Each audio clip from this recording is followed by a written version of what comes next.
বিশ্ববাসীকে, তার জন্য 11টা কসম খাচ্ছেন। একটা ছোট্ট কথাটা অনেক লম্বা নয়, অনেক চওড়া নয়, মাত্র ছোট্ট একটি কথা বলার জন্যে আমার রব 11 বার কসম খেয়েছেন। হে আমার মা, ওরে আমার বোন, ওই কথাটা কি একটু ধ্যানের সঙ্গে শোনেন। আগে আল্লাহর কসমগুলোকে বলি। ওয়াশ-শামসি ওয়া দুহাহা ওয়াল কামারি ইযা তালাহা ওয়ান নাহারি ইযা দাল্লাহা ওয়াল লাইলি ইযা ইয়াগশাহা ওয়াস সামাই ওয়া মা বানাহা ওয়াল আরদি ওয়া মা তাহাহা ওয়া নাফসি ওয়া মা সাওয়াহা ফাআলহামাহা ফুজুরাহা ওয়া তাকওয়াহা। 11টা কসম হয়ে গেল। এবার আল্লাহ 11টা কসমের পর বলছেন, কাদ আফলাহা মান যাক্কাহা ওয়া কাদ খাবা মান দাসাহা। মাত্র দুটি শব্দ, ছোট ছোট দুটি শব্দ আল্লাহ বলবেন। 11খানা কসম খেলেন, তাহলে জানতে হবে এই কথা দুটি কত গুরুত্ব। আল্লাহ 11টা কসমের পর বলছেন, ওই লোক বেঁচে যাবে যে পাক, আর ওই লোক ফেঁসে যাবে যে না পাক, যে পবিত্র আছে। কাদ আফলাহা মান যাক্কাহা ওয়া কাদ খাবা মান দাসাহা। ওই লোক বেঁচে যাবে যে পবিত্রতা গ্রহণ করেছে, ওই লোক ফেঁসে যাবে যে অপবিত্র অবস্থায় জীবন কাটাচ্ছে। বন্ধুরে, এত সহজ কথার ভিতরে আমার রবের 11টা কসম কেন আসলো? তাহলে বুঝতে হবে এখানে তথ্য আছে, এখানে গুরুত্ব আছে। তাই আমার আল্লাহ 11টা কসমের পর এটা বলছেন। তাহলে পাকের কথা যখন বলেছেন, আর জালসা শোনা যাবে না, এক্ষুনি সবাই উঠে চলেন, নদীতে চলে যায়, সাবান দিয়ে ডুবে যায়। আবার মা বোনেরা, আপনারাও বাড়িতে গোসলখানায় চলে যান, সাবান নিয়ে ঢুকে যান, মাথা থেকে পা পর্যন্ত পাক করে নিব, যে আমি পবিত্র হয়ে যাব। আর আমার রব বলেছে, তুই পবিত্র হলে বেঁচে যাবি, জাহান্নাম যাবি না জান্নাতে যাবি। না পাক থাকলে ফেঁসে যাবি, জান্নাত যাবি না জাহান্নাম চলে যাবি। গোসল করে নিব। আল্লাহ তো এটা বলেননি।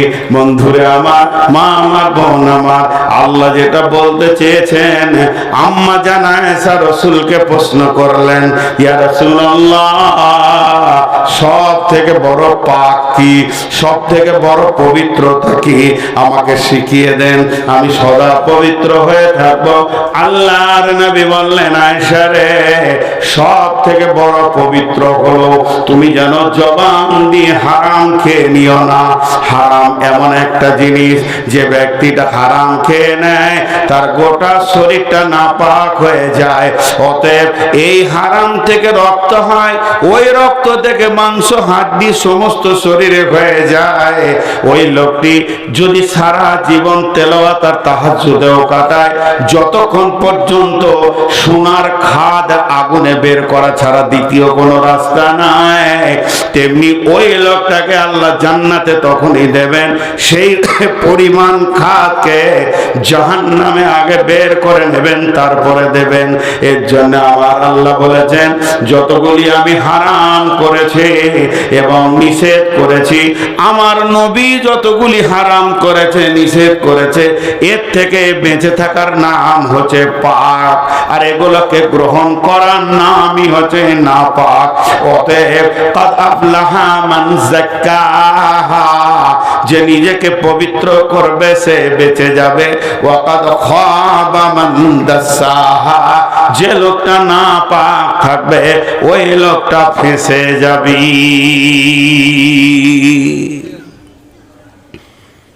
এটা শুধু উপমা দিলাম মাত্র। আসল কথা এবার এক দিয়ে শুরু করছি, যে প্রকৃত বাঁচবে কে কিয়ামতের মাঠে। একটা হাদিস না বলে পারছি না, সময় সাপোর্ট করবে কিনা। 12:30টায় ছেড়ে দৌড়তেই হবে আমাকে, বাস না ধরলে কালকে বহু দূরে। জি, আমার সঙ্গে যোগাযোগ করছে, ওনার নাম বানি ইসরাইল ভাই না? মাঝে একবার মনে হচ্ছিল যে বলি যে যাব না, আসছি কিষানগঞ্জ থেকে, আবার কালকেও কিষানগঞ্জে। কীরকম ডেটটা এখানে ফাঁকে পড়ে গিয়েছে, হুঁশি রাখতে পারি নাই।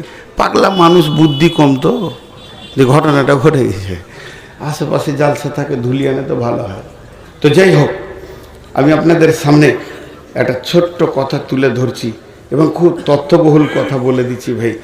আল্লাহ রসুল বলেছেন, এটা সেই হাদিস, যে কিয়ামতের মাঠে যখন হিসাব চলবে, তো আল্লাহ যদি কাউকে বলে দেয় কেন, বাস ওকে জেনে নিতে হবে আমি জাহান্নাম চললাম।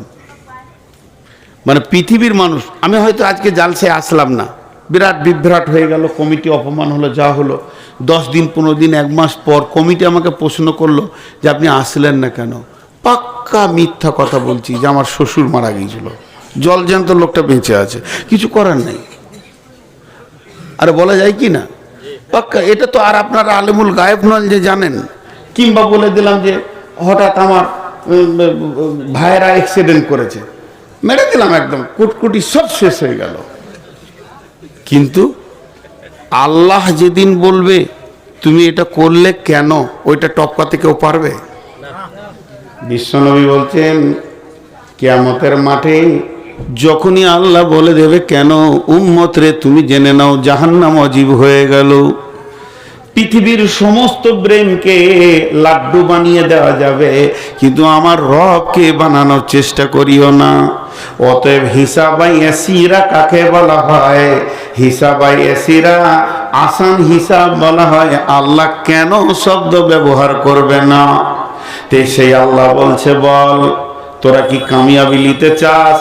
কঠিন কিয়ামতের দিনে যদি তোরা কামিয়াবি নিতে চাস, তাহলে তোদের ভিতরে 8টা গুণ থাকতে হবে। এবার আমি এক ধার থেকে তফসির শুরু করে দিচ্ছি, না জানি কত দূর যাবে। 4টাতেই যদি সময় শেষ হয়ে যায় তো কেটে পড়ো। আগামী বছরের জন্য আর 4টা রেখে দিব। বিসমিল্লাহির রহমানির রহিম।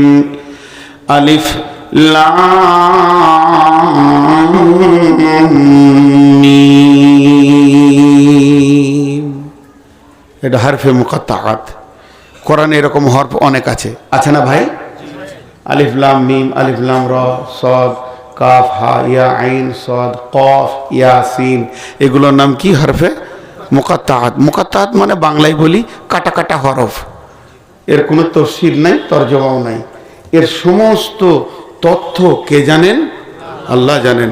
এর জন্য আল্লাহ ক্লিয়ার করে দিয়েছেন, ওমা উতিতুম মিনাল ইলমি ইল্লা কালিল। আপনারা খবরদার বলবেন না গোটা কোরআনটা আল্লাহর জ্ঞান। এর থেকেও আল্লাহর জ্ঞান বেশি, আমাদের যতটা প্রয়োজন অতটা দিয়েছে। আল্লাহ বলছে ইল্লা কালিল, তোদেরকে সামান্য দিয়েছি, লোড নিতে পারবি না, আমার কাছে আরো জ্ঞান আছে। আল্লাহর জ্ঞানের শেষ নাই। ওমা উতিতুম মিনাল ইলমি ইল্লা কালিল, সামান্য ন্যূনতম দিয়েছে। এতেই তো মানে সলিমুদ্দিন কলিমুদ্দিন আসমানে উড়ে চাঁদে চলে গেল, যে চাঁদে জোয়াটাকে মনে করছে বিরাট কিছু করে দিয়েছি। মাথা খারাপ, তুই তো চাঁদে দিস, সামান্য জায়গায় গেছিস। আমার নবী সাত্যবক আসমান সিদরাতুল মুনতাহা ভেদ করে আর সে মহল্লা পৌঁছিয়েছে। সারা বিশ্বের বিজ্ঞানীকে চ্যালেঞ্জ থাকলো এবং বর্ণনা দিয়েছেন কোন কোন জায়গায় কি দেখলাম। জি ভাই, করেছেন কি করেননি? তো চাঁদে জোয়াটাকে নিয়ে তো হই করার কোনো, হাততালি মারছে, বলছে ওখানে পায়খানার ব্যাগ পাওয়া গেছে, আর কিছু খুঁজে পেলি না বাপ। জি ভাই, হ্যাঁ, হযরত উমারকে ওর বাপ থাপ্পড় মেরেছিল ছোট অবস্থায়, উঁট চড়াতে দিয়েছে, উঁট হযরত উমারকে, আর মাথায় উঁটের গোবর আছে। দেখো যে, ওই তোর মাথায় গোবর কেন রে? উমারের আব্বা, তোর মাথায় গোবর কেন রে? হযরত উমার নিজে বলছেন, আমি আব্বাকে বললাম, আব্বা উঁটগুলো যখন খোলা ময়দানে মরুভূমিতে চড়াচ্ছিলাম, প্রখর রোদ, কোথা ছায়াতে বসবো, তো উঁটের পাছাতে বসেছি। আর উঁট তখন ওই সুযোগে আমার মাথা তিলে দিয়েছে, তখন মারলে পরাত করে গালে এক চর। 20টা উঁট চড়াতে পারিস না, তোর মাথায় কি গোবর ছাড়া আর কিছুই নাই, কেমন করে দুনিয়া করে খাবি রে? মা বাপ যা বলে সন্তানকে তাই বললেন। কিন্তু হযরত উমর বলছেন, আমার আল্লাহ আমার মতো অধমকে দিয়ে 18 লক্ষ বর্গ মাইলের শাসন চালাচ্ছে। যেদিন একটাও জিনা ব্যভিচার হয়নি, আজকে বিশ্বনবী 23 বছর রাজত্ব চালিয়ে গেছেন, 3খানা রেপ কেসের আসামি পাওয়া গেছে, 3 জনের সাজা হয়ে গেছে। আর ইংল্যান্ড যে পাশ্চাত্য দেশ বলে আমাদের কাছে জ্ঞান লে, কেমন করে রাষ্ট্রবিজ্ঞান পড়বি এখানে আমেরিকা প্রতি মিনিটে 2,500 থেকে 3,000 মেয়ে ধর্ষণ হচ্ছে, কিছুই করতে পারছে না। অতএব বন্ধুরে, আল্লাহ তাবারক ওয়া তাআলা বলছেন সামান্য ন্যূনতম জ্ঞান দিয়েছি, এতেই তুমি চাঁদে গিয়ে খালি আল্লাহ নাই বলে দাও। শুনে নাও, আমার নবী সিদরাতুল মুনতাহা গেছে, তো আলিফ লাম মিম, এটা হলো হরফে মুকাদ্দার। এর ভিতরে কি গভীর তথ্য আছে এর মাত্র আল্লাহ ছাড়া কেউ জানে না। প্রত্যেকটি মুফাসসির লিখে দিয়েছেন ওর নিচে ওয়াল্লাহু আ'লামু বিমুরাদি, এর ব্যাপারে আল্লাহ যথেষ্ট জানে। কোরআন কয় পারা? আর একবার জিজ্ঞেস করব, কোরআন কয় পারা? আর একবার জিজ্ঞেস করি, কোরআন কয় পারা? কিছুই জানেন না। কোরআন 40 পারা, কোরআন 60 পারা, কোরআন 90 পারা, কোরআন 120 পারা আছে না? শরীয়ত, তরিকত, হাকিকাত, মারিফাত, তান্ত্রিক, তামাসিক, যান্ত্রিক, রাজসিক, পীর বাবার কাছে আছে বাকিটা। পীর বাবার কাছে আছে, শুধু দিয়েছে আমাদেরকে এতটা, বাকি পীর সাহেবের কাছে গেলে পাওয়া যাবে। জোরে বলেন নাউজুবিল্লাহ। এদের সব থেকে বড় মুফাসসিরের নাম কি জানেন? এই বেদাতীদের বড় মুফাসসিরের নাম হলো মনসুর আলী চিশতি, কুষ্টিয়া, বাংলাদেশ বাড়ি। সে অনেক ছন্দ লিখেছে, সেই ছন্দের মধ্যে বলছে কি, সোনার আদমের বিসমিল্লাহর ফল পাইবি রে একদিন, ওরে কোরআনে তোর লিখায় আছে আহলি পিলামার মিম, সোনার আদমের বিসমিল্লাহর ফল পাইবি রে একদিন। কালেমা পড় মুখে, মাথা নামাজ পড় মাথা ঠুকে, উকিল না ধরলে মামলা দায়ের করবে কে, সোনার আদম রে বিসমিল্লাহর ফল পাইবি রে একদিন। আর পাশে একটা খালি দুয়ারি থাকবে, ও মাঝে মাঝে বলবে আয় হারে, ও কিচ্ছু জানে না, ওদি 20 টাকা পায় আর কি, আয় হারে। শেষ হয়ে গেল। এরা আলিফ লাম মিমের তর্জমা করতে গিয়েছে, বলছে এটা তথ্য আমাদের পীর সাহেব জানে, কেউ জানে না।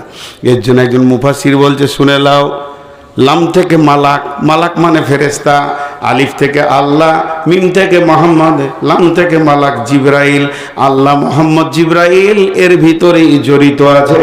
পৃথিবীর কেউ তর্জমা জানবে না। অতএব আল্লাহ বলেন আলিফ লাম মিম, এটা শেষ হয়ে গেল। এইটাকে নিয়ে বললে অনেক সময় চলে যাবে। নাম্বার 1, যালিকাল কিতাব লা রাইবা ফীহি। 1 নম্বর দিয়ে ধরলাম, 8টা নম্বর আসবে। যালিকাল কিতাব লা রাইবা ফীহি, আল্লাহ বলছেন এই কিতাবটার মধ্যে কোনো সন্দেহ নাই। আপনারা বলেন সন্দেহ আছে? একজনেরও সন্দেহ আছে? একটা অক্ষর সত্য মিথ্যা আছে? নাই, সব কি সত্য, এর মধ্যে কোনো সন্দেহ নাই। আল্লাহ চ্যালেঞ্জ দিয়েছেন, ওয়াইন কুনতুম ফি রাইবিম মিম্মা নাযালনা আলা আবদিনা ফাতু বিসূরাতিম মিন মিসলিহি ওয়াদউ শুহাদাকুম মিন দুনিল্লাহি ইন কুনতুম সাদিকিন। হে বিশ্ববাসী, যদি আমার আল্লাহ আমি আমার গোলামের উপরে যেটা নাজিল করেছে এটা তোমাদের মিথ্যা মনে হয়, যদি তোমাদের সন্দেহ হয়, তাহলে এরকম একটা কিতাব, এরকম একটা ছোট্ট সূরা লিখে দেখিয়ে দাও। বিশ্বকে চ্যালেঞ্জ দিলাম, তুমি বসো, তোমার বন্ধু বান্ধবকে ডাকো, সমস্ত বিজ্ঞানীদেরকে ডাকো, যে কোরআনের সূরার মতো একটা সূরা লিখে দাও, শুধু আল্লাহকে বাদ দিয়ে, যদি তোমরা সত্যবাদী হও। আমার আল্লাহ পরে আয়াতে বলছেন, ফাইল্লাম তাফালু ওয়ালাম তাফালু, কখনো পারোনি আর কখনো পারবে না, তোমাদেরকে চ্যালেঞ্জ দিলাম, পারবে না। অতএব কোরআনের ভিতরে এতটুকু সন্দেহ পোষণ করা যাবে না। যদি কিয়ামতের মাঠে আপনাকে আমাকে কামিয়াব হতে হয়, ডান হাতে যদি সার্টিফিকেট নিতে হয়, তাহলে এক নম্বরে কোরআনের ভিতরে কোনো সন্দেহ করা যাবে না। একটা কথা আমি বহুবার বলেছি, আপনারা ইউটিউব খুললে পেয়ে যাবেন, বক্তব্য হয়তো হাজারো বার শুনেছেন। বিশ্বনবী কি লিখতে পড়তে জানতেন? জোরে বলেন, জানতেন? জানতেন না। তার চারটা কারণ আছে। চারটা কারণের মধ্যে সব থেকে বড় কারণ দুটি, যে আল্লাহ রসুলকে পড়াবে এই সাহসটা কার আছে?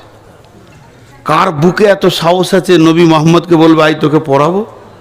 হ্যাঁ, সে তো সে সারা পৃথিবীর গুরুর গুরু, নবীদের নবী। আর আল্লাহ এটা মেনে নিতে পারেননি যে আমার রসুলের কেউ শিক্ষক হয়ে যাক, যে শিক্ষক হবে তার সম্মান বেড়ে যাবে, এটা নিতে পারেননি, এক নম্বর। আর দ্বিতীয় নম্বর হচ্ছে যে আল্লাহ তার উপরে কোরআনকে নাজিল করছে, ওই জন্য নিরক্ষর রেখেছেন, যে যাতে করে কাফের বেঈমানেরাও যেন না বলে যেটা মোহাম্মদ গোপনে লেখে। আবু জাহেলও পর্যন্ত বলার ক্ষমতাটা পায়নি, ওটা বলবে কি করে? ও তো লিখতেই জানে না। তাহলে কোরআনটা কার? আল্লাহ। যদি উনি লিখতে জানতেন তাহলে মানুষ সন্দেহ করত। এই জন্য কোরআনে কোনো সন্দেহ করা যাবে না। তারপরে 2 নম্বর, হুদাল লিল মুত্তাকিন,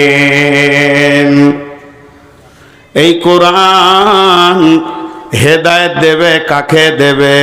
মুত্তাকিদেরকে হেদায়েত দেবে, কাফেরকে দেবে না, বেঈমানকে দেবে না, মুশরিককে দেবে না, ফাসিককে দেবে না। যদি আপনার হৃদয়ের ভিতরে আল্লাহর ভয় না থাকে, তাহলে কোরআন থেকে সে হেদায়েত পাবে না। কোরআন নিজে বলেছেন, ইদিল্লু বিহি কাসীরা ওয়া ইয়াহদি বিহি কাসীরা ওয়া মা ইদিল্লু বিহি ইল্লাল ফাসিকিন। এই কোরআন পড়ে অনেকে পণ্ডিত হয়ে হেদায়েতের রাস্তা পেয়ে গেছে, নূর পেয়ে গেছে। আবার অনেকে কোরআন থেকে বিভ্রান্ত হয়ে গেছে। কোরআন তাকে হেদায়েত দিতে পারবে না। হেদায়েতের মালিক নবী মুহাম্মদ সাল্লাল্লাহু আলাইহি সাল্লাম ছিলেন না। হেদায়েতের মালিক আল্লাহর কালাম পাক নয়, হেদায়েতের মালিক হলেন আল্লাহ। ইন্নাকা লা তাহদি মান আহবাবতা ওয়ালাকিন্নাল্লাহা ইয়াহদি মান ইয়াশা। আল্লাহ তার নবীকে বললেন, নবী হে, তুমি চাইলেই লোক হেদায়েত পেয়ে যাবে, এটা হবে না। আমি যাকে চাইবো সে হেদায়েত পাবো। হিন্দাকে আল্লাহ চেয়েছেন, হিন্দা রসুলের চাচার কলিজা চাবানোর পরও হেদায়েত পেয়ে গেল। আল্লাহ তাবারাক ওয়া তাআলা চেয়েছেন মানে ওয়াইসি হেদায়েত পাবে। আমির হামজাকে ওয়াইসি কতল করার পরও সে হেদায়েত পেয়ে গেল। আল্লাহ চাইনি আবু তালেব হেদায়েত পাবে, কারণ তার ভিতর নাম হচ্ছে আবু তালেব, আর দিলের ভিতরে কোনো তলব ছিল না।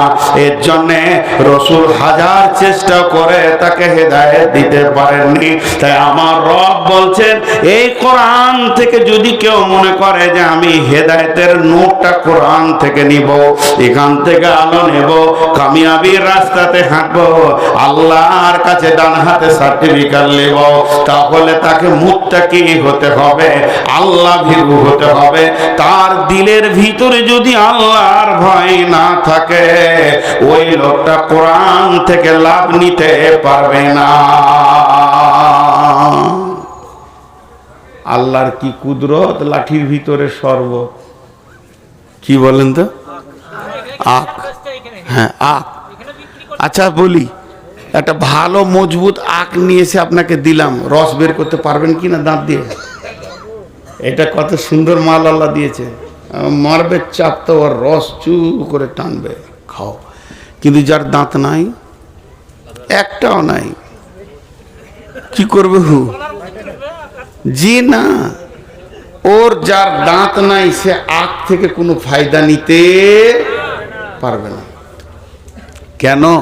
দাঁত নাই এই জন্যে। তো কোরআন হলো আখের মতো, এর ভিতরে মধু আছে, এত মধু আছে আপনার জীবনের সব রোগ সেরে যাবে। কিন্তু যার দিলে আল্লাহর ভয় আছে সে কোরআন থেকে লাভ নিতে পারবে, আর যার দিলে আল্লাহর ভয় নাই ও কোরআন থেকে লাভ নিতে পারবে না। এটা আল্লাহ ক্লিয়ার বলে দিলেন যে তোমার আল্লাহর ভয় দিলে থাকতে হবে। ভীতু রাস্তা পাবে, আর ভীতু যে হবে না সে রাস্তা পাবে না। একটা হচ্ছে সাঁতারু আর একটা হচ্ছে ডুবুরি। একটা হচ্ছে সাঁতারু আর একটা হচ্ছে ডুবুরি।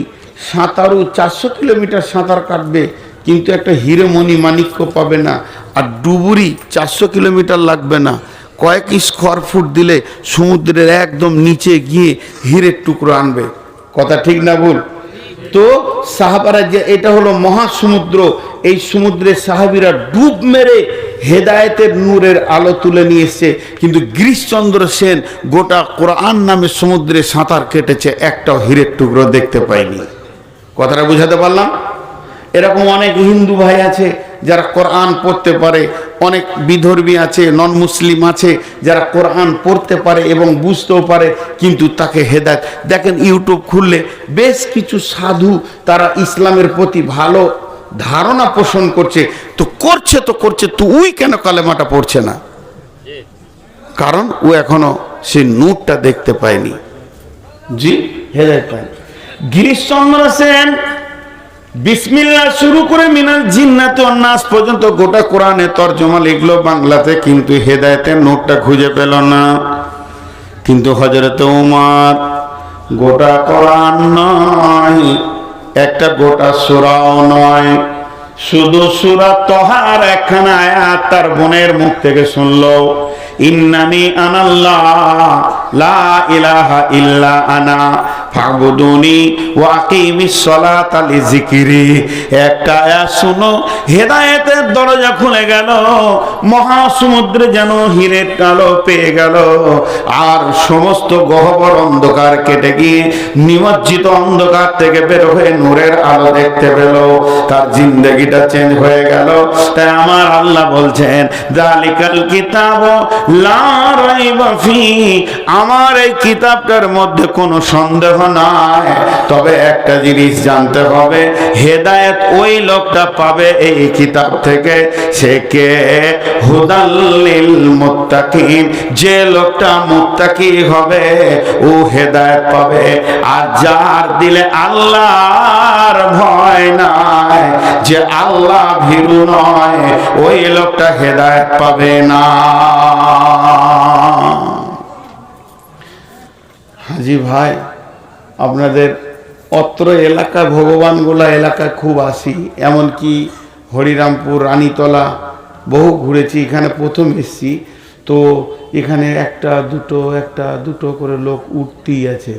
তো আপনাদের কি মানে আমি কি আপনাদেরকে বুঝাতে পারছি না এরকম কিছু, বা এই টাইমে লোক পালায়, এটা কি?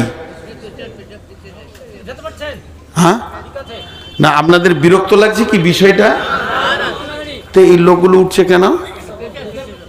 হেলমেট লে পেশাব করতে যাচ্ছে, পুলিশে ধরবে নাকি যে পাছা খুললে তুমি হেলমেট লাগাওনি? জি ভাইয়েরা, একটু ধৈর্য ধরে শুনেন, যত বেশি যাব তত ভালো লাগবে। আল্লাহর ভয়। হযরতে উমর একদিন সাহাবীদের ভিতরে কথা বলছেন, রে রাসূলের সাহাবীরা, তোমরা একটা কথা আমাকে বলো, বিশ্বনবী আল্লাহর ভয় কাকে বলেছে কেউ বলতে পারবে কি? আমি তো রাসূলের কাছে শুনেছি আল্লাহর ভয় কাকে বলে, আমি উমর জানি, তবে আমার দিল চাইছে তোমাদের কাছ থেকে একটু জানবো, তোমরা কেউ কিছু বলতে পারবে কি? উবাই ইবনে কাব বলছেন আমিরুল মুমিনিন খলিফাতুল মুসলিমিন, আল্লাহর ভয় কাকে বলে আমি রাসূলের কাছ থেকে শুনেছি।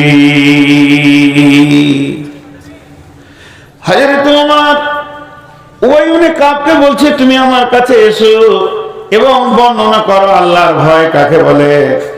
হযরত উমরের কাছে উবাই ইবনে কাব এলেন, আসার পর বলছেন আমিরুল মুমিনিন খলিফাতুল মুসলিমিন, পৃথিবীর বুকে আপনি অনেক রাস্তা হেঁটেছেন, অতিক্রম করেছেন, বহু রাস্তা দেখেছেন, তবে আমি জিজ্ঞেস করি যে কোনোদিন সংকীর্ণ রাস্তায় হেঁটেছেন কি? সংকীর্ণ রাস্তা বলতে কি? এইদিকে একটা জমি, এইদিকে একটা জমি, দুই জমির মাঝে যেটা থাকে কি বলেন? আল। আল পথে হেঁটেছেন কি? ডান দিককার জমিওয়ালা তার জমির ফসলকে কাঁটা দিয়ে দিয়ে দিয়ে দিয়ে দিয়ে দিয়ে বেড়া দিয়েছে, বাঁ দিককার জমিওয়ালা তার জমিকে কাঁটা দিয়ে দিয়ে বেড়া দিয়েছে, দুই দিকে কাঁটার বেড়া, মধ্যখানে আল পথ। এরকম কোনোদিন হেঁটেছেন কি? লোকটি একটু উবাই ইবনে কাব কি যখনই এই কথাটা উমারকে বললেন, হযরত উমার একটু বিলক্ষণ চুপ থেকে বলছে হ্যাঁ আমি হেঁটেছি। হযরত উবাই ইবনে কাব বলছেন আমিরুল মুমিনিন ওই রাস্তাটা কিভাবে হেঁটেছিলেন একবার দেখাতে পারবেন কি? তখন বলছে হ্যাঁ দেখাতে পারবো। গায়ের চাদরগুলো গুটিয়ে নিল, জুব্বাটাকে গুটিয়ে নিল, মধ্যখানে এক পা দুপা করে ফেলতে লাগলো, আর মুখে বলছে রে উবাই ইবনে কাব, আমি এতটাই সতর্কতা অবলম্বন করেছিলাম, না ডান দিকে ঝুঁকি না বাঁ দিকে ঝুঁকি, ডান দিকে ঝুঁকলেও কাটা লাগবে, বাঁ দিকেও ঝুঁকলে কাটা লাগবে, সুতা ছেড়ে যাবে, কাপড় ছিঁড়ে যাবে, কামড়া চামড়া কেটে যাবে, রক্ত বের হয়ে যাবে, নানান ভয় দিলের ভিতরে রেখে হেঁটেছিলাম। উবাই ইবনে কাব বলেন বাস বাস বাস বাস, আল্লাহর নবী এটা কি আল্লাহর ভয় বলেছেন? এই পৃথিবীটা এমন একটা জায়গা মুমিন মুসলমানের জন্য পৃথিবীটা প্রশস্ত নয়, পৃথিবীটা অতি সংকীর্ণ হয়ে গেছে। একদিকে বেশ্যা, একদিকে রান্ডি, একদিকে সুদ, একদিকে জুয়া, একদিকে এনজিও, একদিকে আপনার কিনা লুডো, আর একদিকে দাবা, একদিকে মদ, একদিকে আপনার জুয়া তাস, এদিকে চারিদিক যেন শয়তান কাঁটাতে ভরে দিয়েছে। যার দিলে আল্লাহর ভয় আছে, নিজেকে গুনাহ থেকে বাঁচিয়ে বাঁচিয়ে বাঁচিয়ে বাঁচিয়ে আপনি যেমন গোটা রাস্তাটা অতিক্রম করেছেন, ওই লোকটা গোটা হায়াতটা নিজের গুনাহ থেকে বাঁচিয়ে কবর পর্যন্ত নিয়ে যাবে। এরই নাম আল্লাহর ভয়। তাফসীর ইবনে কাসিরে দিয়েছে এই হাদিসটা, যালিকাল কিতাব লা রাইবা ফীহি, এই কিতাবের মধ্যে কোনো সন্দেহ নাই, হুদাল লিল মুত্তাকিন, হেদায়েত পাবে কে? যে লোকটা মুত্তাকি হবে। আর মুত্তাকির লক্ষণ কি? আল্লাহকে ভয় করে নিজেকে গুনাহ থেকে বাঁচাবি।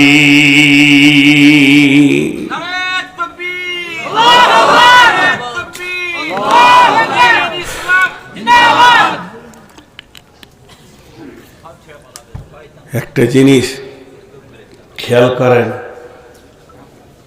সাহাবীটা কত দামি দেখেন। উনি শহীদ সাহাবী, উনি মুতার যুদ্ধের তৃতীয় সেনাপতি ছিলেন আব্দুল্লাহ ইবনে রাওয়াহা, শহীদ সাহাবী। আল্লাহু আকবার, কত দামি সাহাবী। বিবির জাঙ্গে মাথা দিয়ে শুয়ে আছে। এটা হাদিসটা পেয়ে যাবেন সূরা মারিয়ামের তাফসীর, দেখবেন সূরা মারিয়ামের তাফসীরে এনেছে।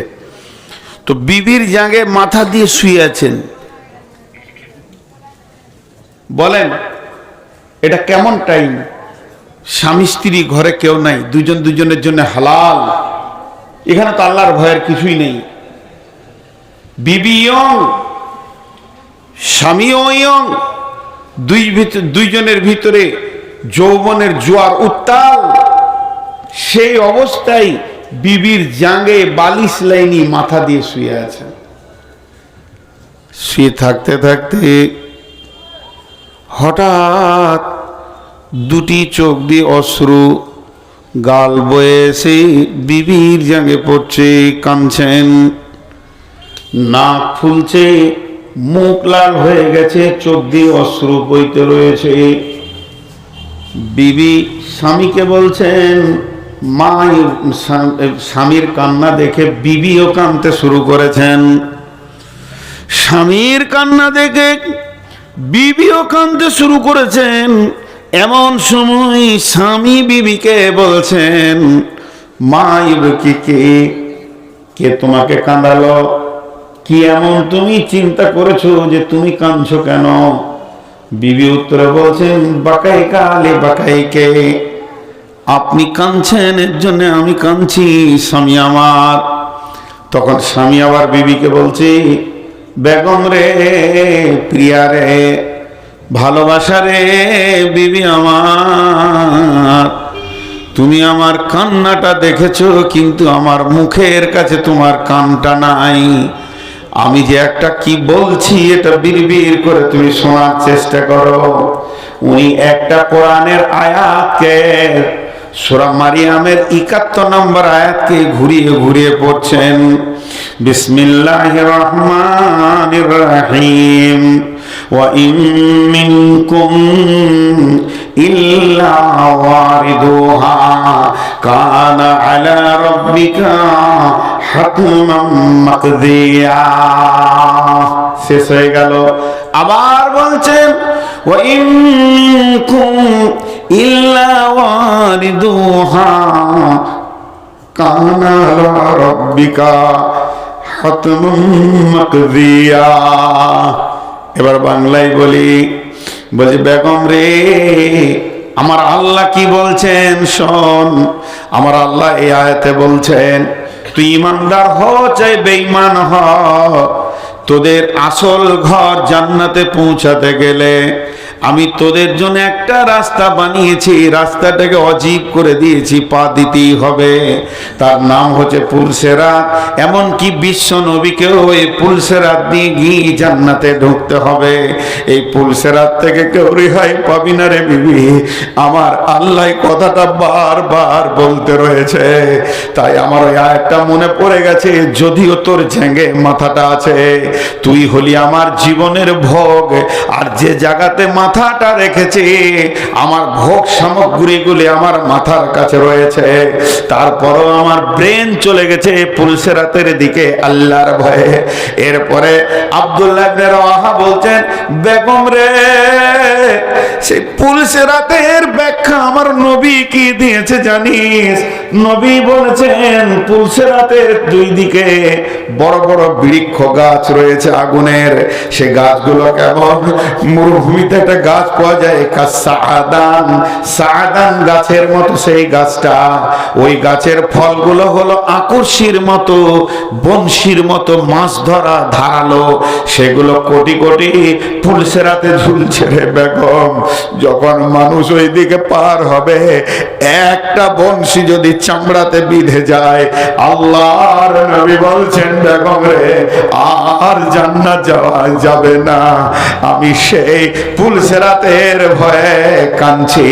অতএব কোরআন থেকে হেদায়েত নিতে গেলে আল্লাহর ভয়ের ভরপুর বুকটা ভরা থাকতে হবে। এর জন্য নবীজি বলেছেন, তাকওয়া হাহুনা, এই জায়গায় যদি রবের ভয় থাকে, কোরআনের প্রতিটি আয়াতে হেদায়েতের নূর পাওয়া যাবে। আর এই জায়গায় যদি রবের ভয় না থাকে, গোটা কোরআন পড়ে 40 খতম হয়ে যাবে, তারপরও বেঈমানি আর মিথ্যা কথা দাঁড়ি মারা ছাড়বে না। তার কারণ কোরআন হেদায়েত দেওয়ার মালিক নয়। তা আমার রব বলছে, গোলাম রে, কঠিন কিয়ামতের মাঠে যদি ডান হাতে সার্টিফিকেট নিয়ে কামিয়াব হতে হয়, আল্লাহর ভয়কে তোমাকে রাখতে হবে। যালিকাল কিতাব লা রাইবা ফীহি হুদাল লিল মুত্তাকিন, এই কিতাবে কোনো সন্দেহ নাই, হেদায়েত পাবে মাত্র মুত্তাকিরা।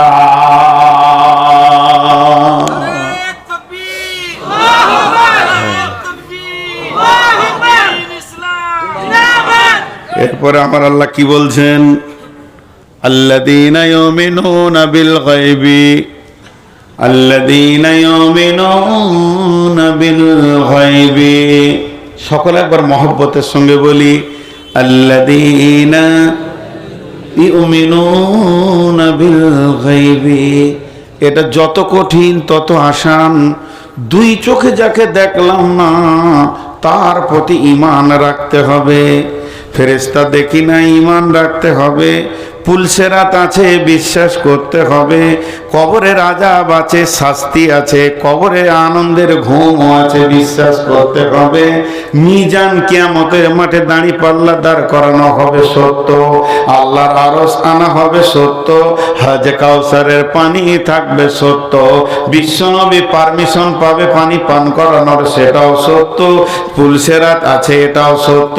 জাহান্নাম দাও দাও করে জ্বলছে, এটাও সত্য। জান্নাত আপনাকে স্বাগতম দিবে, এটাও সত্য। একদম মরার পর থেকে নিয়ে জান্নাত জাহান্নাম পর্যন্ত লম্বা একটা জিন্দেগি আছে। মা আমার, খালা আমার, বেটি আমার, এর উপরে ন্যূনতম সন্দেহ পোষণ করলে হবে না, দৃঢ় বিশ্বাস রাখতে হবে। জি, একটা হিন্দু ছেলে, নন মুসলিম ছেলে মসজিদে ঢুকেছে, ঢুকে এবার ডান দিকে দেখছে, এবার বাঁ দিকে দেখছে, কিছুই নাই। কাকে ডাকো তোমরা? প্রশ্নটা কত সুন্দর। ছেলেটা যাদবপুর কলেজের লাস্ট ইয়ারের ছেলে, ইউনিভার্সিটির MA করছে। চারটিখানি ছেলেরাই সায়েন্সের ছেলে। কাকে ডাকেন? প্রশ্নটা করছেন কাকে? যিনি পৃথিবী থেকে চলে গেছেন, আল্লাহ জান্নাত নসিব করুন, গোলাম আহমদ মর্তুজাকে। জি, আমার জেলার মানুষ তো, আমি ওনার সঙ্গে অনেকবার বসেছি একসঙ্গে, আমাকে ভালোবাসতেন, আমি ওনাকে দেখা করতে যেতাম। আমাদের একটা সম্পদ ছিল, পৃথিবী থেকে চলে গেছেন। জি, আল্লাহ জান্নাত নসিব করুন, আল্লাহ আমিন। তো ওনাকে প্রশ্ন করেছেন, উনি তখন বললেন, জি আমরা হলাম দুর্বল, আপনারা হলেন সবল। তোরা আরো খুশি হলো। কয়েকজন ছেলে ভার্সিটি যাচ্ছিলেন, উনি বর্ধমান থেকে মেমারি যাচ্ছিলেন। বলে আমরা কেন দুর্বল, তোমরা কেন সবল বলো তো? বলে আমরা দুর্বল এই জন্যই যে আমরা, আল্লাহ তো দূরের কথা, আল্লাহকে তৈরি করা তো দূরের কথা, কোরআনে প্রত্যেকটা সূরাতে একটা করে বিসমিল্লাহ আছে, আছে না নাই? কিন্তু সূরা তওবাতে মৌলানা সাহেব লিখে দিতে পারবে? ক্ষমতা আছে? আল্লাহ দেননি, রসুল লাগাননি, কারো ক্ষমতা নাই, লিখে দিই। সারা পৃথিবীর সমস্ত কাগজগুলো দেন, গোটা মাদ্রাসায় যত কাগজ আছে মৌলানা বিসমিল্লাহ লিখে ভরে দেবে, কিন্তু ওখানে লিখতে পারবে? তাহলে এটা দুর্বল না সবল? দুর্বল। কিন্তু তোমরা সবল। নিজের আল্লাহকে নিজের হাতে বানাও, তারপর আবার তাকে ধরে ডুবিয়ে দাও, তাহলে তোমাদের মতো সবল কে আছে? এইভাবে বলতে বলতে প্রশ্ন করা হচ্ছে। দেখুন কবি নজরুল কি বলেছেন, নয়ন ভরা জল গো তোমার, আঁচল ভরা ফুল, ফুল নেব না অশ্রু নেব ভেবে হই আকুল। ফুল যদি নি তোমার হাতে, জল রবে না নয়ন পাতে, অশ্রু নিলে ফুটবে না প্রেমেরই মকুল। নয়ন ভরা জল গো তোমার, আঁচল ভরা ফুল। মেয়েটা আঁচলে করে ফুল নিয়ে এসেছে, ছেলেটাকে বলছে ফুল লাও, চোখের পানিতে কাঁদছে, হে প্রেমিক তুমি আমার হাতে ফুলটা গ্রহণ করো। তখন প্রেমিক বলছে, নয়ন ভরা জল গো তোমার, আঁচল ভরা ফুল। ফুল যদি নি তোমার হাতে, যদি আমি ফুলটা নিয়ে নিই, তাহলে অশ্রু বেদনার তোমার শুকিয়ে যাবে, চোখের পানি আর থাকবে না। আর অশ্রু যদি চোখের নিই, তাহলে প্রেমের ফুল আর ফুটবে না। তাহলে আমি কোনটা নিব কোনটা না নেব? প্রেমিকার চোখের পানি গোলাপ ফুলের থেকে অনেক মূল্য। যত কাঁদবে তত ভালো লাগবে। এর জন্য আমার আল্লাহর মতো বিশ্বে বড় প্রেমিকার নাই। আমার আল্লাহ বলছেন আমাকে তিনটে জিনিস ভালো লাগে, তার মধ্যে আমার গোলাম যখন রাতে উঠে আমার প্রেমে কান্না করে, আমাকে এত ভালো লাগে তার গুনাহগুলোকে আমি নেকিতে পরিণত করে দিই। কত ভালো লাগে সেই প্রেমিক। বিশ্বে যত প্রেমিক আছে যাকেই আপনি ধরবেন সে খতম হয়ে যাবে। বাপ মরবে, মা মরবে, বিবি মরবে, ছেলে মরবে, মাল সম্পদ নষ্ট হয়ে যাবে।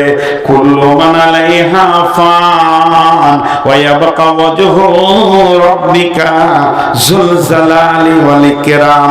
এখানে আপনারা যতগুলো প্রেমিক বসে আছেন আর যারা প্রেমিকা রয়েছে পর্দার আড়ালে, সকলকে বলছি একজনের সঙ্গে প্রেম করেন, জীবনেও প্রেম কাটবে না। তাকে কবরে পাওয়া যাবে, হাসরে পাওয়া যাবে, পুলসেরাতে পাওয়া যাবে। তিনি হলেন আল্লাহ। আর প্রেমিককে দেখলে যে আনন্দ আছে, না দেখার ভিতরে আরো বেশি কৌতূহল আছে। আছে না নাই? জি বলেন। আল্লাহকে দেখি নাই তো এই কৌতূহলটা বেশি কিনা, দেখার আকাঙ্ক্ষাটা বেশি কিনা? আরে হ্যাঁ না বলে না? জলসা হচ্ছে এর একটা স্বাদ, আর জলসা হবে এর ভিতরে কৌতূহল বেশি থাকে। এই হবে, এই হবে। তো প্রেমের স্বাদ আছে না দেখার ভিতরে। যারা দেখেনি আর চোখের পানিতে কাঁদে আমার রব বলে, এরা কত প্রেমিক। যদি আমাকে দেখতো তাহলে আমার পা থেকে এরা মাথা উঠাতো না। জি, হযরত ইমাম বুখারী আলাইহি রাহমা গভীর রাত্রিতে উঠলেন। গভীর রাত্রিতে উঠে দুইটি হাত আল্লাহর দিকে তুলে বললেন, রব্বুল আলামিন, বিশ্বটা মুমিনের জন্য সংকুচিত হয়ে গেছে, বিশ্ব আর প্রশস্ত নাই। তোমার এ নগণ্য গোলাম মোহাম্মদ বিন ইসমাইল আর পৃথিবীতে থাকতে চাইছে না। আমার প্রেমের টান যেন তোমার দিকে বারবার চলে যাচ্ছে। মাবুদ গো, তোমার এই প্রেমিককে তোমার কাছে তুলে নাও। এখন আমার মন চাইছে আমি তোমার কাছে গিয়ে থাকবো। যখন এ কথা বলল, ওই রাত্রিতে ফজরের সালাতের পর তিনি চির বিদায় নিয়ে আল্লাহর পেয়ারা হয়ে চলে গেলেন। বন্ধুরা আমার, আল্লাহ তাবারাক ওয়া তাআলা বলছেন, যারা আমাকে দেখলো না অথচ প্রেম করলো, ভালোবাসা করলো, এরা হলো এক নম্বরে আমার সঙ্গে কিয়ামতে মিশনেওয়ালা। আল্লাহ তাবারাক ওয়া তাআলা এদেরকে হৃদয় দিয়ে ভালোবাসে, কিন্তু এরা দুইখানা কাজ পৃথিবীতে করবে। ওয়া ইউকিমুনাস সালাতা ওয়া মিম্মা রাযাকনাহুম ইউনফিকুন। জি, এটা আপনাদেরকে উপন্যাসের খানিক শোনাই। ওই যে লাইলা মজনু, লাইলা মজনুটা কোনো ইতিহাস না উপন্যাস? উপন্যাস। লেখকের কলমের এমন মানে ভঙ্গি, সারা পৃথিবী জানে যে লাইলা মজনু কেউ ছিল। বাংলাতে বই আছে, হিন্দিতে আছে, উর্দুতে আছে। লাইলা মজনুকে নিয়ে কত বই হয়ে গেল, কিন্তু আসলে এটা উপন্যাস ছিল। তো কবি নজরুল দুইখানা কবিতা লিখেছেন এই উপন্যাসকে কেন্দ্র করে। জি ভাই, আপনাদের বিরক্ত লাগছে? ছেড়ে দিব?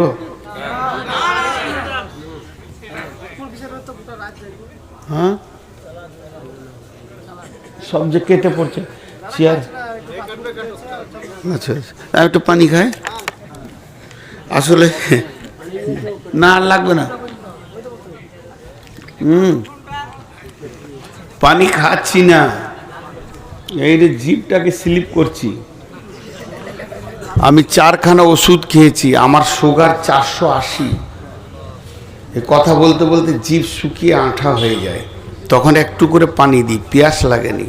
দোয়া করেন যেন তাড়াতাড়ি মরে যায়।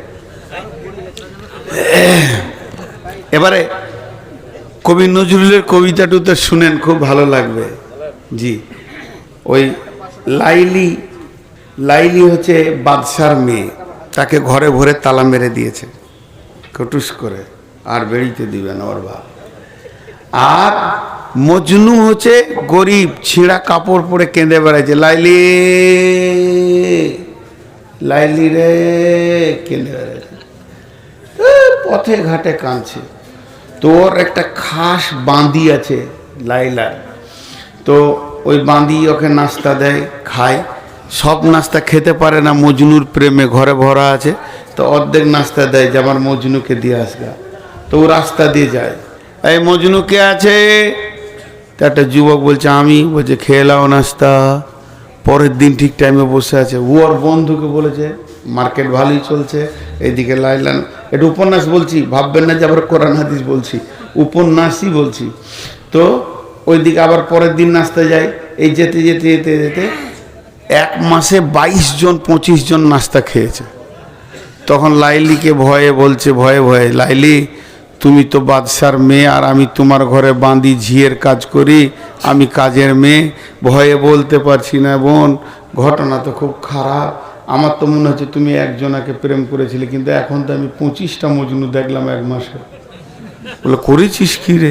বলে প্রতিদিন নতুন নতুন মজনুতে নাস্তা খেয়েছে। তখন বলছে যা আজকে নাস্তা নিয়ে যা, আর একটা খালি প্লেট আর ছুরি নিয়ে যা, চাকু ধারালো। বলে যদি নাস্তা খাওয়ার আগে খালি বুকের মাংস কেটে দেয়। দিয়ে বলছে কে মজনু আছে? বলে আমি মজনু। বলে নাস্তা খাও? বলে দাও। বলে আগে মাংস কেটে দাও। জামিলা এগিয়ে যাও। সব কেটে গেল। এবার নদীর ধারে এক পাগলা বসে আছে, লাইলি লাইলি। তখন ওর বান্দিটা মনে করছে এই হবে রে, এই আমি লাইলির বান্দি এসেছি। বলছে আয় তোকেই ধরে চুমু খায়। কত প্রেম! এটা লাইলির ঘরের মাটি, লাইলির গা, চুম খেয়েছে। দিয়ে বলছে মাংস কেটে দাও। মাংস কেন? কলজেটা কেটে দিব। বলছে তুমিই নাস্তা খাও। জি। এরপরে লাইলি কোনো রকম তালা টালা ভেঙে কষ্ট করে মজনুর কাছে চলে এসছে। তখন মজনুর চোখ মুজে আছে, চোখ মুজে কি বলছে, যেমন লা ইলাহা ইল্লাল্লাহ। প্রথম কি বলছিল? লাইলা লাইলা লাইলা লাইলা লাইলা লাইলা লা ইলাহা ইল্লাল্লাহ। প্ল্যাটফর্ম চেঞ্জ, বুঝতে পেরেছেন তো? এখন কোথায় চলে গেছু? আল্লাহর প্রেমে চলে গেছে। এবার আল্লাহর প্রেমে যখন ও চলে গেছে, লাইলি আবদ্ধ আছে, আল্লাহ তো আবদ্ধ নাই। আল্লাহকে লাইলা বলে বলে দিলে শান্তি চলে এসছে, যত প্রেম নোংরা যা ছিল সব ধুয়ে মুছে পরিষ্কার হয়ে গেছে, এখনো আল্লাহর খাস বান্দা হয়ে গেছে। তখন লাইলি এসেছে, আর কাজে লাগবে। যে লাইলি বলছে, লাইলি তোমার এসেছে ফিরিয়া, মজনু গো আঁকি খোল, মজনু তোমার কাঁদন শুনিয়া, নদী মরু পর্বতে, বন্দিনী আজ ভেঙেছে পিঞ্জিরা, বাহির হয়েছে পথে, আজ দক্ষিণা বাতাস বহে অনুকূল, ফুটেছে গোলাপ নার্গিস ফুল, অগ বুলবুল সেই ফুটন্ত গুল, বাগিচায় কেন দোল, মজনু গো আঁখি খোল। আবেদন করছে মজনু, এবার চোখ খোল। তো লাইলা চলে এসছে। ও চোখ খুলবে কোথা? চোখকে তখন আরো চিপে ধরছে। কি বলছে দেখেন এমনি করে, মজনু। তখন বলছে লাইলি লাইলি ভাঙিও না ধ্যান, মজনু রে মিনতি, লাইলি কোথায় শুধু দেখি আমি লা ইলাহার জ্যোতি, পাথর খুঁজিয়া ফিরিয়াছি প্রিয়া, প্রেম দরিয়ার কুলে, আল্লাহর প্রেমের পরশমানিক কখন পেয়েছি ভুলে, সে মানিক যদি তুমি দেখো একবার, সে জ্যোতি যদি তুমি দেখো একবার, মজনুরে তুমি চাহিবে না আর। ইসুব জলেখা লাজমানে হারি, দেখিয়া তার খুবসুরতি, লাইলি লাইলি ভাগিও না ধ্যান, মজনুরে মিনতি, লাইলি কোথায় শুধু দেখি আমি। যারা বলেন লা ইলাহা ইল্লাল্লাহ, তো জোরে বলেন ভাই, লা ইলাহা ইল্লাল্লাহুর জ্যোতি। আল্লাহ তাবারক ওয়া তাআলা বলছেন, মুমিন রে আল্লাযীনা ইউমিনুনা বিল গায়বি, আমাকে যে দেখলো না অথচ ঈমানে পরিপূর্ণ করে দিল, তার ঈমান মেনে নিল, আল্লাহ মেনে নিয়েছে, আল্লাহ আছে, হাসর আছে, পুলসিরাত আছে, আযাব আছে, জান্নাত আছে, সুখ শান্তি আছে, হাজে কাউসার আছে, এবং কিয়ামতের মাঠে হিসাব দিতে হবে, নেকি বদি ওজন হবে। এইগুলোর উপরে টোটাল যে ঈমান আল্লাহ, এটা হলো 4 নম্বর, 3 নম্বর। আর 4 নম্বর হচ্ছে ওয়ায়ুকিমুনাস সালাতা, এবং সে নামাজ আদায় করবে। মুমিন কোনোদিন বেনামাজি হতে পারে না, আর বেনামাজি কোনোদিন মুমিন হতে পারে না। মুমিন কোনোদিন বেনামাজি হতে পারে না, আর বেনামাজি কোনোদিন মুমিন হতে পারে না। বেনামাজি কোনোদিন মুমিন হতে পারে না, মুমিন কোনোদিন বেনামাজি হতে পারে না। মুমিনের দ্বারা ছোটখাটো গুনাহ হয়ে যেতেই পারে, ভুলবশত, নামাজ ছাড়ার মতো গুনাহ সে করবে না। আর বেঈমানের দ্বারা বড় বড় নেকি হয়ে যেতে পারে, কিন্তু সে নামাজ পড়ার মতো নেকিটা করতে পারবে না। এটাই হলো মুমিনের সাথে একটা আপনার কিনা কাফেরের পার্থক্য। আল্লাহ তাবারক ওয়া তাআলা বলছেন যে শুনলে যখনই আমার উপরে তোর বিশ্বাস আসবে, তখন তোকে প্রথম কাজে পাওয়া যাবে ওয়ায়ুকিমুনাস সালাতা, নামাজের কাতারে তোমাকে পাওয়া যাবে। আল্লাহ নবী বলছেন, মাঝ রে আবার উম্মতকে বলে দিও, উম্মতের কানে ভরে দিও, লা তাতরুকান্নাস সালাতা মাকতুবাতান মুতাআম্মিদান, ফাইন্না মান তারাকাস সালাতা মাকতুবাতান মুতাআম্মিদান ফাকাদ বারিয়াত মিনহু জিম্মাতুল্লাহ। মাঝ রে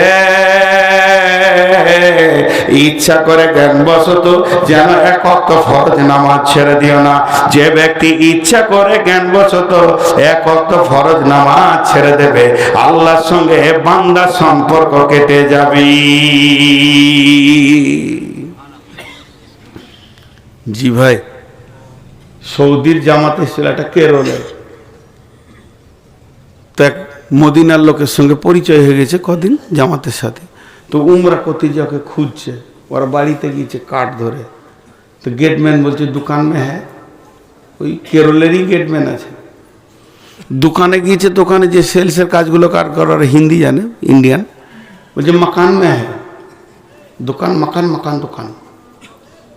লোকটার খুঁজে পাওয়া যাচ্ছে না। মসজিদে নবীতে আজান হচ্ছে, ও বলছে আর ওকে খোঁজার দরকার নেই, আমি তো ওকে খুঁজতে আসিনি, উমরা করতে এসেছি। সুন্নত নামাজ ধরেছে, দেখছে সামনেই হাজির, জোহরের সময়। নামাজের শেষে 2 জন মোলাকাত হলো। তো মদিনাওয়ালা বলছে আপনি মেহমান, চলেন খাওয়া দাওয়া করি। হোটেলে গিয়ে খাওয়া দাওয়া সব হয়েছে। ইন্ডিয়ানওয়ালা বলছে ভাই সেই বেলা 10টা থেকে দোকান মাকান, মাকান দোকান করতে করতে আমার দম শেষ। মদিনাওয়ালা বলছে ভাই তুমি ভুল করেছো, কে তোমাকে দোকানে যেতে বললে আর মাকানে যেতে বললে? একটা মুসলমানকে খুঁজে বের করার প্রধান প্রচেষ্টা কি? যখন কোনো মুসলমানকে খুঁজতে যাবে কোনো গ্রামে, অন্য টাইমে যেও না, নামাজের সময়ে যাও, আর মসজিদের দরজায় বসে দাও। মুয়াজ্জিন আজান দিলে মুমিন যেখানেই থাক মসজিদে আসবে। কত সুন্দর কথা। কিন্তু বন্ধুরা, যার আল্লাহর উপর ঈমান আছে সে কোনোদিন বেনামাজি হতে পারে না। আল্লাহ আমাদের সকলকে নামাজি বানান। এই মাদ্রাসা কমিটি, জালসা কমিটি, শ্রোতা বক্তা সকল কি নামাজি বানান।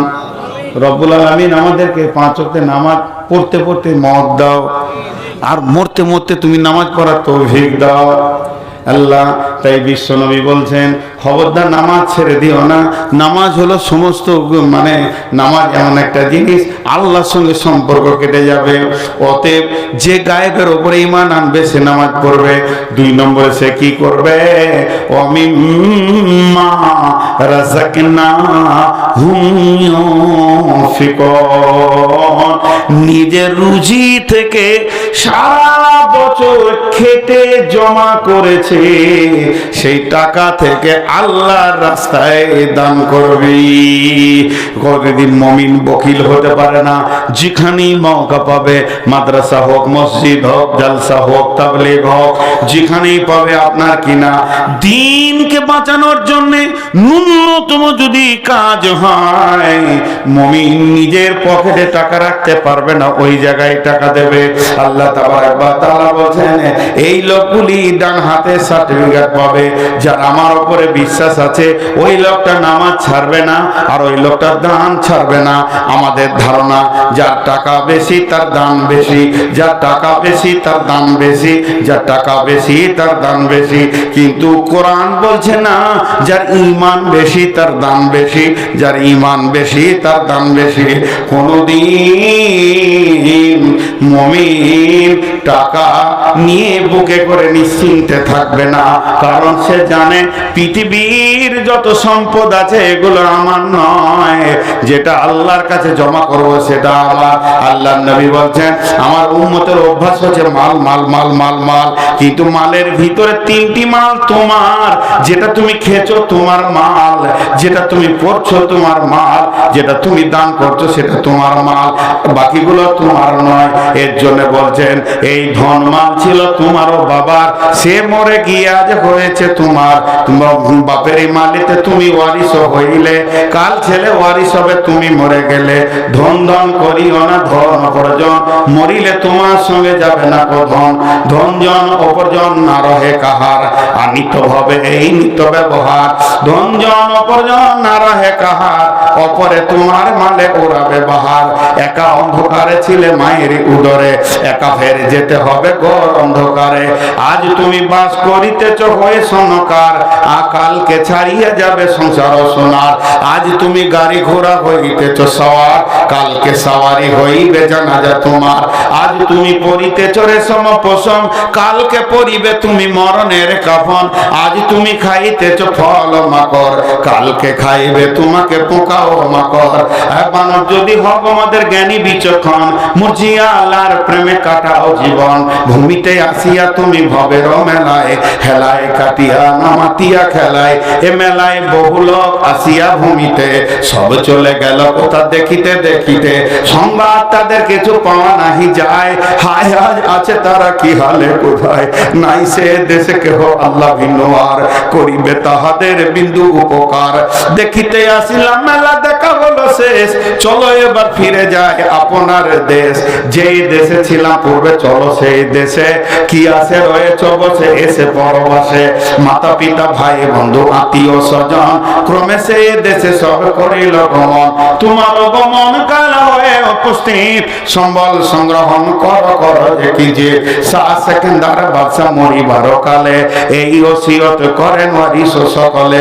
মরিলে আমার তোরে শুনো বারে বার, কাফনের সাথে হাত বেঁধনা আমার। সকলিতে মিলে ঝুলে খাটিলিতে করে, 2 হাত ঝুলাইয়া লইয়া যাইও মরে। এই হাল দেখে মর যত মাখলুকাত, আফসোস করিবে আর কহিবে এবার। 7 মুলুকের শাহ সেকেন্দার ছিল, 7 মুলুকের শাহ সেকেন্দার ছিল। সকলে থাকিল আজ খালি হাতে গেল। বন্ধুরে। তাই আমার আল্লাহ বলছে আমার উপরে ঈমান আনার পরে পরে তুই নামাজ পড়বি এবং আমার রাস্তায় দান করবি। কয়টা বলা হলো? প্রথম নম্বরে কোরআনের উপরে বিশ্বাস রাখতে হবে, এর মধ্যে কোনো ভুল নাই, এর মধ্যে কোনো সন্দেহ নাই। 2 নম্বর আল্লাহর ভয় দিলে রাখতে হবে, নচেত কিয়ামতের মাঠে ডান হাতে সার্টিফিকেট পাওয়া যাবে না। 3 নম্বরে যা অদৃশ্যে আছে সেগুলোকে বিশ্বাস করতে হবে। 4 নম্বরে সালাত আদায় করতে হবে। 5 নম্বরে আল্লাহর রাস্তায় এই দান করতে হবে। দানের কথাটা প্রথমে যখন ধরেছি 4-5 জন পালিয়ে গেল। ওদের ধারণা কি যে যখন এবার কালেকশন করবে ঘর যায়। হ্যাঁ জি না, এখনো 3টে আছে, তো ওই 3টে বাদ রাখি নাকি? হ্যাঁ শেষ করবো না, ওই 3টে শেষ করবো। আর সেই মিয়া কই? বানি ইসরাইল ভাই কোথায় আছে? আমাকে দিয়ে আসবে তো? আল্লাহ খেপা মানুষ তো, ওই জন্য জিজ্ঞেস করেছি। বাসটা না পেলে খুব কষ্ট পাবো, নেপাল বর্ডারে যাচ্ছে।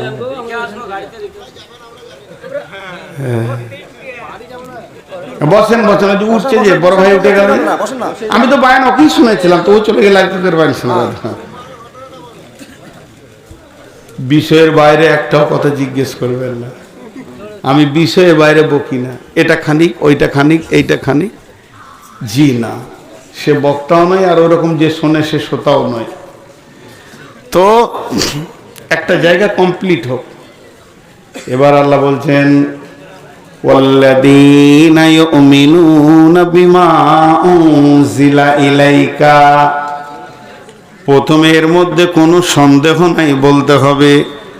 আবার ওই কথাটাই আল্লাহ বলছেন ওয়াল্লাযীনা ইউমিনুনা বিমা উনজিলা ইলাইকা। তারা ঈমান আনবে এই কিতাবটার উপরে যেটা তাদের নবীর উপরে নাজিল করা হয়েছে। এবার আবার ঈমানের কথা কেন বললেন? তার এখন বললেন মানে এই কিতাব মোতাবেক তারা কাজ করবে, কিতাব যা বলেছে তা শুনবে, এই কিতাবের উপরে তারা চলবে। কিতাবের ভিতরে একটা রোড আছে, রোডটাকে তারা ধরে নিবে। এবার একটা ঘটনা শোনাই। বিশ্বনবী ফজরের নামাজ পড়ে সালাম ফিরতেন, আসসালামু আলাইকুম রহমতুল্লাহ, আসসালামু আলাইকুম রহমতুল্লাহ। সাহাবীরা তসবিহ করতেন, নবীজিও তসবিহ করতেন, সুবহানাল্লাহ আলহামদুলিল্লাহ। এরই ভিতরে কোনো দিন নবী বলতেন, রে আমার সাহাবীরা, তোমরা কেউ স্বপ্ন দেখেছো কি? বলো, স্বপ্নের মানেটা আমি বলবো। কখনো কখনো নবীজি বলতেন, আমি স্বপ্ন দেখেছি, তোমরা শোনো। কখনো কখনো নবীজি বলতেন না, তারপরেও সাহাবীরা বলতেন, ইয়া রাসূলুল্লাহ, আজকে রাত্রিতে একটা স্বপ্ন দেখেছি, আপনি বলে দেন কি মানে হবে।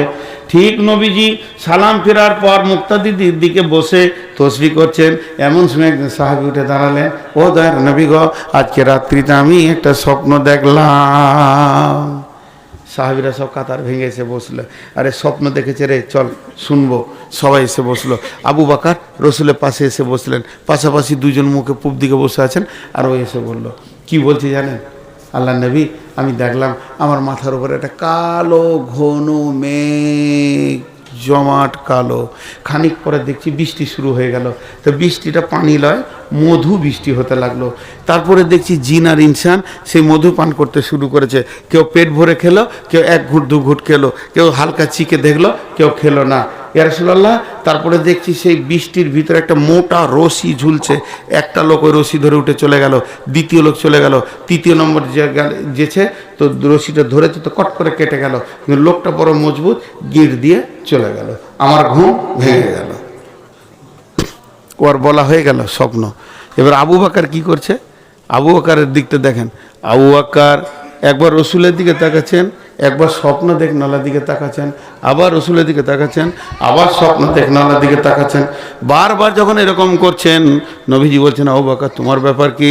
নবীজিকে তখন আবু বকর বলছেন, ইয়া রাসূলুল্লাহ, আপনি তো হায়াতে বেঁচে আছেন, মজলিসে আছেন, আর এই ভাই যে স্বপ্নটা দেখেছেন, যদি আপনি আমাকে বলেন ওর তফসিরটা কি হবে, ওর স্বপ্নের মানেটা কি হবে, তা আমি বলতে রাজি আছি। আমার ভিতর উতল পাতল করছে, শুধু আপনার পারমিশনটা নেওয়ার জন্য আমি এরকম করছি। নবীজি বললেন, আবু বকর রে, তাহলে তুমি তরজমা করো।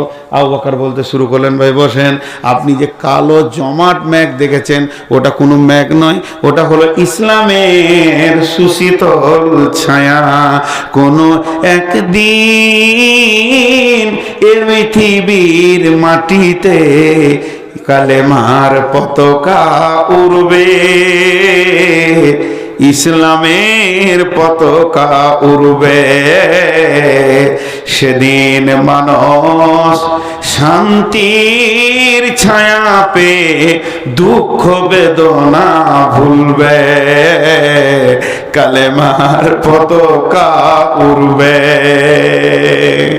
রবে না সেদিন হাহাকার, রবে না অন্যায় অবিচার, মাজলুম তার উচিত বিচার পেয়ে জীবনের শান্তির শ্বাস ফেলবে। যেদিন এই পৃথিবীতে কালেমার পতাকা উড়বে, তৌহিদের পতাকা উড়বে। বিধবা পাবে মনে সান্ত্বনা, এতিম ভুলে যাবে মাতৃহারা পিতৃহারার বেদনা। সকলে আনন্দতে হাসবে, যেদিন এই পৃথিবীর মাটিতে কালেমার পতাকা উড়বে, শান্তির পতাকা উড়বে। বন্ধুরা আমার, তাই ওই সাহাবী আবু বকর বললেন ওটা হলো তোমার শান্তির ছায়া। তারপরে তুমি যে দেখলে ঝুরঝুর করে বৃষ্টি শুরু হলো, মধু। ভাইরা আবু বকর ওটা মধু নয়। আবু বকর বলছেন, ও ভাই ওটা মধু নয়, ইসলামে কোরআন নাজিল শুরু হয়ে গেল। এটাই হলো পৃথিবীর সেরা মধু, এর মতো মধু আর নাই। কোরআন নাজিল হচ্ছে, এরপরে তুমি দেখছো জিন আর ইনসান খেতে শুরু করেছে। যে পেট ভরে খেয়েছে কোরআনের হাফেজ হবে, যে এক ঘুট দু ঘুট খেলো 2-4টা সূরা ইয়াদ করবে, যে সামান্য চিখে দেখেছে কুল হয় ইন্নাতাইনা মুখস্থ করবে, সূরা ফাতিহা মুখস্থ করবে। আর যে খেলোই না, কোরআন নামে নিয়ামতটা আল্লাহ তাকে পৃথিবীতে দেবে না। ও ভাই আবু বকর বলছেন, ও ভাই আল্লাহর গোলাম, এরপরে তুমি সেই বৃষ্টির ভিতরে একটা রশি দেখেছো, এটা রশি নয়, এটা কোরআনের একটা আয়াত।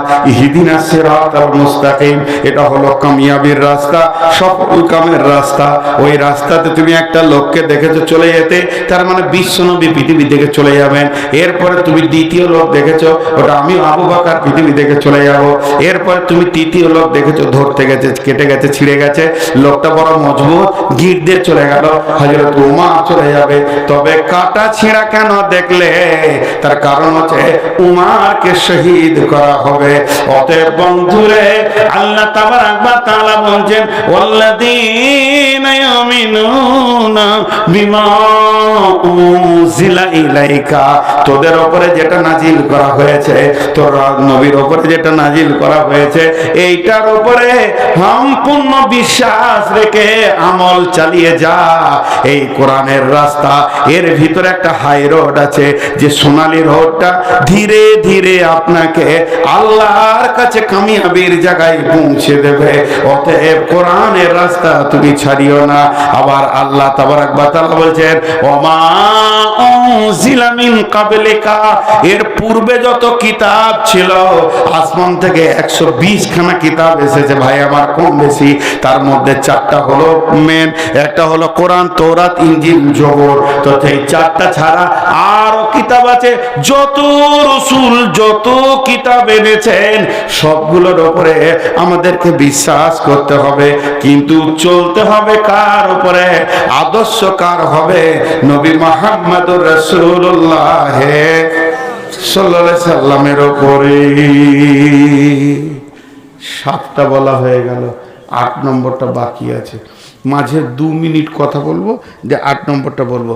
যতটি লোক বসে আছে এই 8 নম্বরটা বলবো, পুরো 12:30টায় ছাড়বো, পুরো 2 ঘন্টা হয়ে যাবে। আজকে ভেবেছিলাম 1.5 ঘন্টা পর পারবো না, কিন্তু যে কোটি লোক বসে আছেন আলহামদুলিল্লাহ 8টা হয়ে যাবে। কিন্তু আমার দাবি, আপনারা আর উঠবেন না, মা বোনেরাও উঠবেন না, দোয়া পরে একসঙ্গে ছাড়বো। মাত্র 11টা মিনিট চেয়ে নিচ্ছে ইনশাআল্লাহ। আর উঠে না, যে উঠবাকে বলবো ভাই বসেন, হাতে ধরছি পায়ে ধরছি, কি বেজ্জুতি যে হবে ও, আমি ব্যয়, আমার শরম নাই। জি, তাহলে 8টা হয়ে গেল। একবার গুনিয়ে দিই, এই কিতাবটার মধ্যে কোনো সন্দেহ নাই। আল্লাহর ভয় থাকতে হবে, হেদায়েত পাবে। গায়েবের ওপর ঈমান থাকতে হবে, নামাজ পড়তে হবে, দান করতে হবে, পূর্বের কিতাবের ওপরে ঈমান রাখতে হবে, এবং যে কিতাব নাজিল করেছে তার ওপরও ঈমান রাখতে হবে। আর 8 নম্বরটা হলো, সকলে আমার সঙ্গে বলেন, অবিল আখিরাতি হুম ইউকিনুন। সকলে বলেন, অবিল আখিরাতি হুম ইউকিনুন। আখিরাতের ওপরে দৃঢ় বিশ্বাস রাখতে হবে। শেষ আজকের বক্তব্য। কঠিন আখিরাত। সাহাবীটার নাম হযরতে হারিস রাদিয়াল্লাহু তাআলা আনহু। আল্লাহ নবী বললেন, হারিস এদিকে এসো। হারিস কাছে আসলেন। নবীজি বললেন, হারিস রে, তোমার ইমানের খবর আমাকে দাও, তোমার ইমান কেমন আছে? হারিস দাবি করছেন, ইয়া রাসূলুল্লাহ, ইয়া হাবিবাল্লাহ, আমার ইমান 100-তে 100 আছে, 1 ইঞ্চি কমে নাই। নবীজি বলছেন, হারিস রে, তুমি যে নিজের এতটা দাবি করছো মজবুত যে আমার 1 ইঞ্চি ইমান কমে নাই, আমার 100-তে 100 ইমান আছে, তাহলে তোমার দাবিটা সত্য কি করে তুমি আমাকে বুঝাবে? তুমি আস্তে আস্তে আমাকে কোচ দাও, কেন তুমি এত বড় দাবি করছো? হযরত হারিস বলছেন, ইয়া রাসূলুল্লাহ, সকাল থেকে বিকাল সন্ধ্যা, সকাল থেকে দুপুর, দুপুর থেকে বিকাল, বিকাল থেকে সন্ধ্যা, সারা দিনটা আমার কেমন হালাতে কেটেছে শুনেলেন আপনি। এবং আল্লাহর কালাম পাক জান্নাতের ব্যাপারে যেমন যেমন যেমন যেমন বলেছেন, আমি যেন 2 চোখে, যেন শব্দ ব্যবহার করেছি, আমি যেন 2 চোখে জান্নাতের নিয়ামতগুলো দেখতে পেয়েছি সকাল থেকে সন্ধ্যা পর্যন্ত। পক্ষান্তর আপনি যেমন জাহান্নামের কথা বলেছেন, আগুন ছেঁড়াছিঁড়ি করছে, যার জাহান্নামীরা আর্তনাদ করছে, তারা চিল্লাইছে, সেখানে গরম পানি রয়েছে, রক্তের নদী রয়েছে, পুঁজের নদী রয়েছে, সেখানে জঘন্য জঘন্য সাহাবীরা মানে ফেরেশতারা কষ্ট দিচ্ছে, সে যেন আমি 2 নজরে দেখতে পেয়েছি। জাহান্নামের কামরাগুলো খালানো হচ্ছে, জাহান্নামীদের আর্তনাদ যেন আমার কানকে ঝাঁঝিয়ে দিয়েছে। ও দয়ার নবী গো, আমি কবর থেকে নিয়ে জাহান্নাম পর্যন্ত, এবং হাসর থেকে নিয়ে পুলসেরাত পর্যন্ত, আর জাহান্নাম থেকে নিয়ে জান্নাত পর্যন্ত সব যেন 2 চোখে যেমন মানুষ দেখে, আমার এতটা বিশ্বাস আপনার কথার উপরে, আমি ওই রকম 2 চোখে দেখতে পেয়েছি। আল্লাহ নবী বললেন, হারিস রে, তুমি যে ইমানের 100 দাবি করেছো, আমি নবী মুহাম্মদ তোমার ইমানের রিজাল্ট দিচ্ছি, নবী মুহাম্মদ সাল্লাল্লাহু আলাইহি সাল্লাম রিজাল্ট দিচ্ছি, তুমি 100-তে 100 ইমানদার। আমাদের সারা দিনে একবার কবর মনে পড়ে, আহা, ইমান মরে গেছে, মনে পড়ে না। তো এইগুলোকে স্মরণে রাখতে হবে। এই টোটাল 8টা গুণ, টোটাল 8টা গুণ, কোরআনের উপরে বিশ্বাস, আর আল্লাহর ভয়, গায়েবের উপরে ঈমান, আল্লাহ, নামাজ পড়তে হবে, আবার দান করতে হবে, কিতাবের উপর ঈমান রাখতে হবে, আমাদের পূর্বের কিতাবের রাখতে হবে, আর আখিরাতকে জ্বলন্ত চোখে রাখতে হবে। এই 8টা গুণ যার ভিতরে থাকবে, আল্লাহ এবার কি বলছে ওই লোকগুলোকে, ওই লোকগুলোকে ধরেন এক জায়গায় করে দিলাম, ওই 8 গুণওয়ালা লোককে, আল্লাহ ওদের দিকে আঙ্গুল তুলে বলছেন, উলাইকা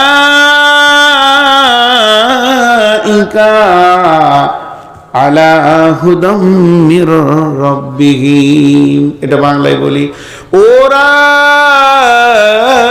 রয়েছে তাদের রবের সহি রাস্তার উপরে। আবার আরেকবার বলছেন, ওয়া উলাইকা হুমুল মুফলিহুন, এরাই তো কিয়ামতের দিনে ডান হাতে সার্টিফিকেট পাবে, সফল কাম হবে, হাসতে হাসতে জান্নাতে যাবে। বান শেষ, বিষয় শেষ। 2টি দোয়া দিচ্ছি, জোরে আমিন বলবেন।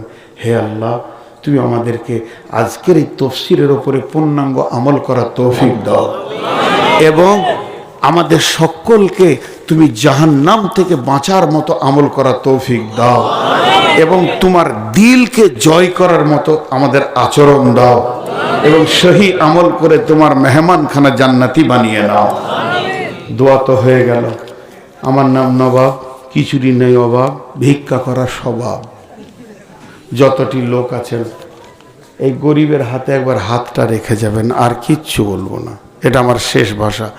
যে টাকাটা আছে আপনার কাছে ওই টাকাটা দিয়ে উঠে যাবেন। এখন নয়, বলবো তখন, যদি কেউ ধারে দেন ওদিকে লিখবেন, আমি উঠতে বলবো তখন। এখন অনেক দোয়া আছে, দোয়া দিব। সকল আমিন বলবেন জোরে জোরে। আল্লাহুম্মা গফির লানা ওয়া লিল মুমিনিনা ওয়াল মুমিনাত ওয়াল মুসলিমিনা ওয়াল মুসলিমাত ওয়া আলিফ বাইনা কুলুবিহিম ওয়াসলিহ যাতা বাইনিহিম ওয়ানসুরহুম আলা দুব্বিকা ওয়া দুব্বিহিম। আল্লাহুম্মা লানিল কাফারাতাল্লাযীনা ইয়াসুদ্দুনা আন সাবিলিক ওয়া ইউকাযযিবুনা রাসূলাক ওয়া ইউকাতিলুনা আওলিয়াআক। আল্লাহুম্মা খালিফ বাইনা কালিমাতিহিম ওয়া জালজিল আকদামাহুম ওয়া আনজিল বিহিম বা'সাকাল্লাযী লা তারুদ্দুহু আনিল কওমিল মুজরিমিন। এটা ফিলিস্তিনের জন্য দোয়া করলাম।